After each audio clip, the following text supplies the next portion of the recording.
जय हिंद।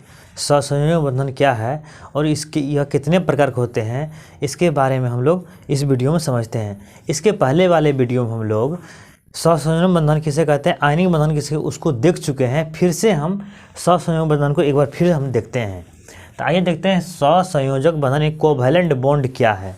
तो covalent bond जो होता है वो दो परमाणुओं के बीच, मतलब कि परमाणु के बीच इलेक्ट्रॉन्स का साझा करके यानी पार्टनरशिप करके अपना बंधन का निर्माण करता है। मतलब कि इलेक्ट्रॉन पूर्णतः दान नहीं दे करके आंशिक रूप से दान देता है, मतलब कि एक साझा करके बॉन्ड बनाता है, अपना अष्टक पूरा करते हैं। तो ऐसे रासायनिक बंधन को हम कोवैलेंट बॉन्ड यानी कि सहसंयोजक बंधन कहते हैं। ये बंधन मुख्यतः तीन प्रकार के होते हैं। ये बंधन कितने प्रकार के होते हैं? तीन प्रकार के। मतलब एक नंबर में आता है एकल सहसंयोजक बंधन, द्विक सहसंयोजक बंधन और त्रिक सहसंयोजक बंधन। ये तीन टाइप से होते हैं। तो तीन सबसे आइए देखते हैं कैसे होते हैं। तो सबसे पहले है कि एकल सहसंयोजक बंधन, single covalent bond. Single covalent bond, अंग्रेजी मीडियम में इसको सिंगल कोवैलेंट बॉन्ड कहते हैं। इसमें क्या होता है, दो परमाणुओं के बीच एक जोड़े इलेक्ट्रॉन का साझा करके बंधन निर्माण होता है। यानी कि जब दो परमाणुओं के बीच दो जोड़े इलेक्ट्रॉन का साझा करके बंधन का निर्माण होता है, रासायनिक बंधन का निर्माण होता है, बनता है, तो इसके बीच बने बंधन को हम एकल सहसंयोजक बंधन कहते हैं, मतलब कि सिंगल कोवैलेंट बॉन्ड कहते हैं। जैसे यहाँ देखिए हाइड्रोजन H और H2 का बंधन जो है वो सिंगल कोवैलेंट बॉन्ड है। सिंगल कोवैलेंट बॉन्ड है मतलब कि एक इलेक्ट्रॉन ये भी दिया, एक इलेक्ट्रॉन ये दिया, दोनों मिला करके दो इलेक्ट्रॉन साझा हुआ। दो मतलब कि एक जोड़ा इलेक्ट्रॉन मतलब दो इलेक्ट्रॉन, एक जोड़ा इलेक्ट्रॉन मतलब दो इलेक्ट्रॉन। तो दो इलेक्ट्रॉन को साझा करके एक बंधन बनाया, तो इसे कहते हैं सिंगल कोवैलेंट बॉन्ड। जैसे Cl2 यहाँ पे Cl2 में क्या बनता है, Cl और Cl, इसका भी एक इलेक्ट्रॉन साझा किया, इसका भी एक इलेक्ट्रॉन, तो बनाया क्या, सिंगल बॉन्ड। क्या बनाया, सिंगल बॉन्ड। तो इसे हम कहते हैं single covalent bond, single covalent bond. उसी तरह CH4 में सिर्फ दो C और H के बीच दो ही इलेक्ट्रॉन का साझा हो रहा है, नहीं एक जोड़ा इलेक्ट्रॉन का साझा हो रहा है। इसीलिए भले इसमें चार बॉन्ड है, भले इसमें चार हाइड्रोजन जुड़ा और चार को बॉन्ड बनाया, लेकिन हाइड्रोजन और कार्बन के बीच कितना बॉन्ड है, तो चारे बॉन्ड है। यहाँ देखिए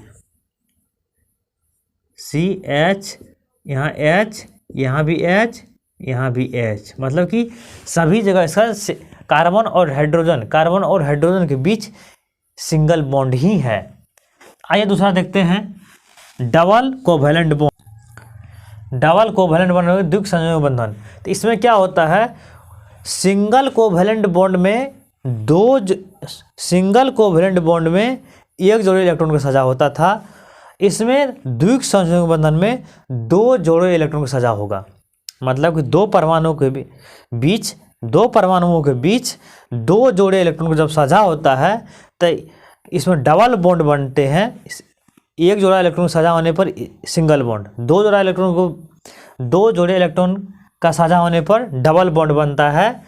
तो ऐसे सहसंयोजक बंधन को हम डबल कोवैलेंट बॉन्ड कहते हैं, द्विक सहसंयोजक बंधन कहते हैं। आइए देखते हैं O2। तो O के पास जो इलेक्ट्रॉन है वो 2, 6, मतलब कि इसे बाह्यतम कोश में दो इलेक्ट्रॉन्स की कमी है। बाह्यतम कोश में कितने इलेक्ट्रॉन कमी है, दो इलेक्ट्रॉन्स की। तो यहाँ बनाता क्या है O2 में, तो यहाँ देखिए O2 में बनता है कि O दो इलेक्ट्रॉन हुआ, बाहरी कक्षा में 4 इलेक्ट्रॉन हो गया, 6, इसके पास भी तो दो इलेक्ट्रॉन यहाँ हुआ, सामने फ्रंट पे दो इलेक्ट्रॉन। तो ये एक जोड़ा इलेक्ट्रॉन से एक बंधन, आइए दो इलेक्ट्रॉन से एक बंधन, तो डबल बॉन्ड बना। तो इसीलिए डबल बॉन्ड जो बना, इसलिए इसे क्या कहते हैं, द्विक सहसंयोजक बंधन यानी कि डबल कोवैलेंट बॉन्ड कहते हैं। उसके बाद आते हैं CO2। तो CO2 में C बीच में रहेगा, इधर भी 2 बॉन्ड और इधर भी 2 बॉन्ड। मतलब कि कार्बन को चाहिए 4 इलेक्ट्रॉन्स अपना अष्टक पूरा करने के लिए, जबकि ऑक्सीजन को 2 ही इलेक्ट्रॉन चाहिए अपना अष्टक पूरा करने के लिए। तो 2 इधर से कार्बन से ले लिया, फिर 2 इधर से कार्बन से ले लिया। कार्बन भी इन दोनों से 2-2 इलेक्ट्रॉन लेकर अपना अष्टक 4 इलेक्ट्रॉन पूरा करके अपना अष्टक प्राप्त कर लिया। तो इस तरह ये डबल कोवेलेंट बॉन्ड बनता है, डबल कोवेलेंट बॉन्ड बनता है। अब आता है त्रिक सहसंयोजक बंधन, triple covalent bond, triple covalent bond. तो इस प्रकार के बंधन में क्या होता है, 3 जोड़े इलेक्ट्रॉन का सजा होता है। कितना होता है, 3 जोड़े इलेक्ट्रॉन का सजा होता है, तब ये त्रिक सहसंयोजक बंधन बनता है। जैसे यहाँ N2 आइए देखते हैं, इसके पास N का जो होता है तो 2, इसका इलेक्ट्रॉनिक वैलेंस 2 और 5 होता है। तो इसको अपना अष्टक पूरा करने के लिए 3 इलेक्ट्रॉन्स की कमी है। कितने इलेक्ट्रॉन्स की कमी है, 3 इलेक्ट्रॉन्स की। तो इसके बाह्यतम कोश में 5 इलेक्ट्रॉन है, तो ये 3 इलेक्ट्रॉन्स कमी है। तो क्या करेगा ये, तो ये भी यहाँ क्या होता है, ये 1 इलेक्ट्रॉन और ये भी 2 इलेक्ट्रॉन, 3 इलेक्ट्रॉन यहाँ पे। देखिए 3 जोड़ा इलेक्ट्रॉन सजा हुआ, इसलिए कितना बॉन्ड बनाया, 3 जोड़ा इलेक्ट्रॉन में 3 बॉन्ड, 1 जोड़ा इलेक्ट्रॉन में 1 बॉन्ड, 2 जोड़ा इलेक्ट्रॉन में 2 बॉन्ड, 3 जोड़ा इलेक्ट्रॉन में 3 बॉन्ड। तो इसलिए कहते हैं ट्रिपल कोवेलेंट बॉन्ड। क्या बोलते हैं इसको, ट्रिपल कोवेलेंट बॉन्ड। जैसे यहाँ C2H2 एथिलीन का C बीच में रहेगा, C2H2, तो यहाँ C ट्रिपल बॉन्ड बनाएगा, एक ये H इससे ले लेगा, एक यहाँ H इससे जुड़ेगा। तो H को अपना द्वितीयक पूरा करना था, इन्होंने अपना द्वितीयक पूरा कर लिया 1 इलेक्ट्रॉन कार्बन से लेकर के। दूसरा यहाँ भी इसको द्वितीयक पूरा करना था, ये भी कार्बन से लेकर के 2 इलेक्ट्रॉन ये द्वितीयक पूरा कर लिया। लेकिन कार्बन को चाहिए 4 इलेक्ट्रॉन अपना अष्टक पूरा करने के लिए। तो ये 3 तो अपने कार्बन ट्रिपल बॉन्ड 3 जोड़ा इलेक्ट्रॉन को सजा कर लिया। अब बचा 1, तो एक ये 1 हाइड्रोजन लिया और एक ये हाइड्रोजन लिया, इसलिए ये बना रहा C2H2। तो इस तरह ये ट्रिपल कोवेलेंट बॉन्ड का निर्माण होता है, ट्रिपल कोवेलेंट बॉन्ड का निर्माण होता है। और इसमें एक सबसे बड़ी बात है इसकी विशेषता।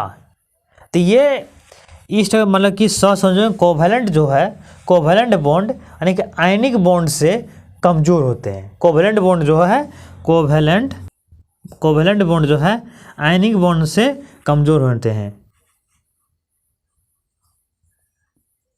आयनिक बॉन्ड से ये इससे ये कमज़ोर होता है, इससे ये कमज़ोर होता है, ये बॉन्ड कमज़ोर इससे होता है। आयनिक बॉन्ड से कमज़ोर कोवेलेंट बॉन्ड होता है।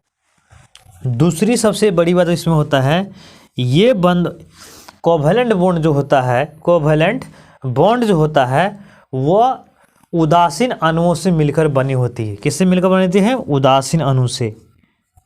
उदासीन अणु से मिलकर के बनी होती है कौन, कोवेलेंट बॉन्ड। इसमें कोई चार्ज नहीं रहता है। आई होप आप लोग इसको समझ गए होंगे। मिलते हैं नेक्स्ट वीडियो में। जय हिंद।